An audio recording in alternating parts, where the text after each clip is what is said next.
उत्सवाने आल्यानंतर महाराज तो विसरून गेलाय की आपलं सोयीत काय आहे. आणि पदोपदी महाराज या जीवाला पुढे ना पुढे गुंतवूनच ठेवलेलं आहे. महाराज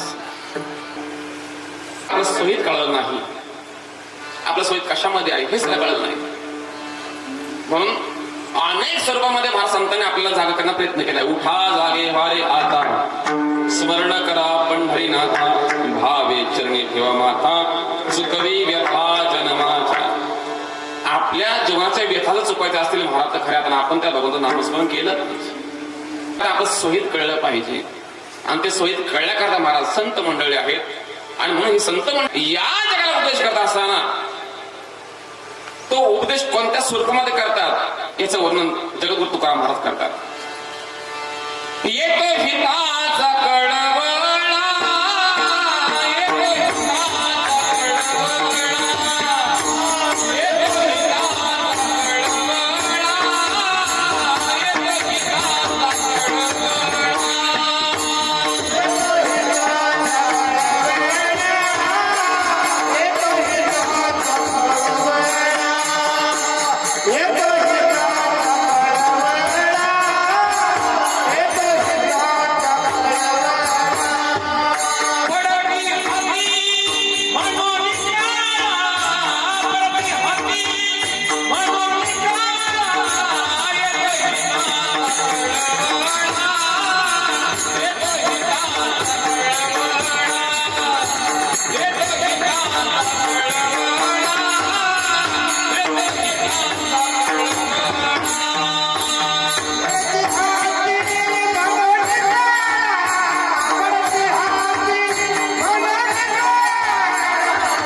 कळवळा, येतो हिताचा कळवळा, येतो हिताचा कळवळा, पडती हाती म्हणून काळा. या संतांना महाराज खऱ्या अर्थानं आपला कळवळा येतो महाराज. कारण हा सामान्य जीव महाराज बरोबर दुःखच भोगते महाराज. पण असं या समाजात दुःख भोगवू नये, या समाज पुढे चांगल्या दिशेला लावावं आणि ही दिशा दाखवण्याकरता महाराज ही संत मंडळी आहेत. आणि म्हणून खऱ्या अर्थाने संतांना या सामान्य जीवाचा महाराज कळवळा निर्माण होतो. येतो हिताचा कळवळा, पडती हाती म्हणून काळा. या काळाच्या अधीन गेल्यामुळे महाराज हा जीव पदोपदी दुःख भोगतो आणि शेवटी काळाच्या स्वाधीन होतो. म्हणून त्या जीवानं या काळाच्या तावडीत जाऊ नये याच्याकरता महाराज संत मंडळी आहेत. या संतांनी पदोपदी महाराज प्रत्येक जीवाला, सामान्य मनुष्यांना जी अभंग संहिता संतांनी निर्माण करून ठेवलेली आहे महाराज, त्याचं एकच कार्य आहे की या जीवाचं कल्याण होणं एवढंच. म्हणून संतांची वचनं वाचावीत, अभंग वाचावे, नुसते वाचू नये, त्याचा भावही बघावा, त्याचा अर्थही बघावा महाराज, नाही का? नाही तर आपण नुसते अभंग म्हणतो महाराज, नुसतं म्हणून चालणार नाही, त्याचा अर्थ सुद्धा कळाला पाहिजे महाराज. त्याच्या पाठीमागचा भाव काय आहे. संतांनी जे खऱ्या अर्थाने जे लिखाण केलेलं आहे, जी रचना केलेली आहे, ती केवळ या मनुष्याचं कल्याण होण्याकरताच महाराज. म्हणून पदोपदी या संतांनी या समाजाला जागा केले महाराज. उठा उठा साधू संत, साधा आपुले हित जाईल हा नरदेह, आणि मग कैचा भगवंत. एकदा का महाराज हा नरदेह गेला ना महाराज, तो पुन्हा प्राप्त होणार नाही. मग आपण कधी कधी म्हणतो का, गावामध्ये म्हणतो, एखादं भजनी मंडळ असेल आणि आपण भजन जात असेल महाराज, पण काही लोक, काही मंडळी त्या चौकामध्ये बसतात आणि आपण भजन निघालो किती लोक चालले वाटाळ कुठे. पण त्याच लोकांना आपण जर म्हटलं चला भजनाला, ते लोक काय म्हणतात, नाही नाही आमचं एवढं काम आहे का.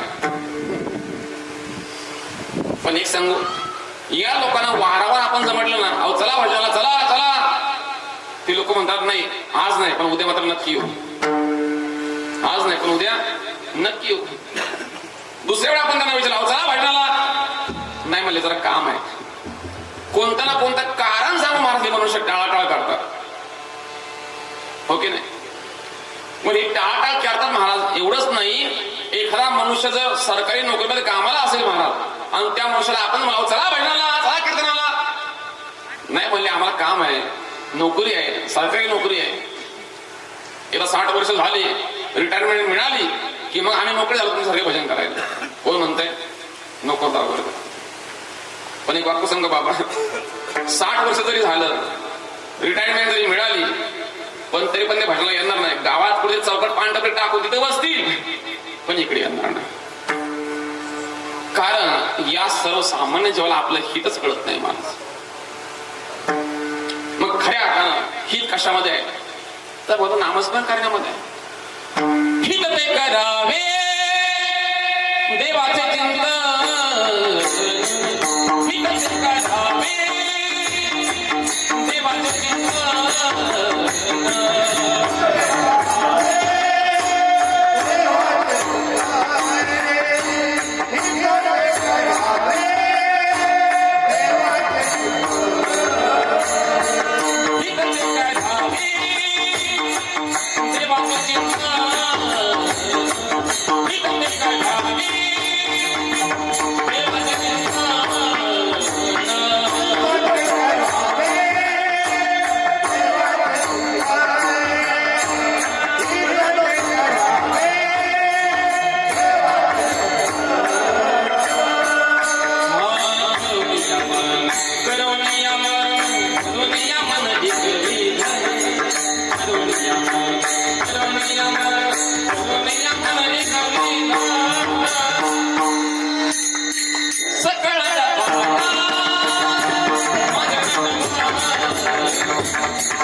देवाचे चिंतन करोनिया मन एकविध. देवाचं भजन केलं पाहिजे, नामसंकीर्तन केलं पाहिजे. का? कारण त्या जन्मामध्ये माझं हित आहे, नाहीतर अन्यथा हे हित आपल्याला कळलं पाहिजे महाराज. म्हणून या संतांनी वारंवार आपल्याला सांगितलं महाराज, भजन करा, नामसंकीर्तन करा.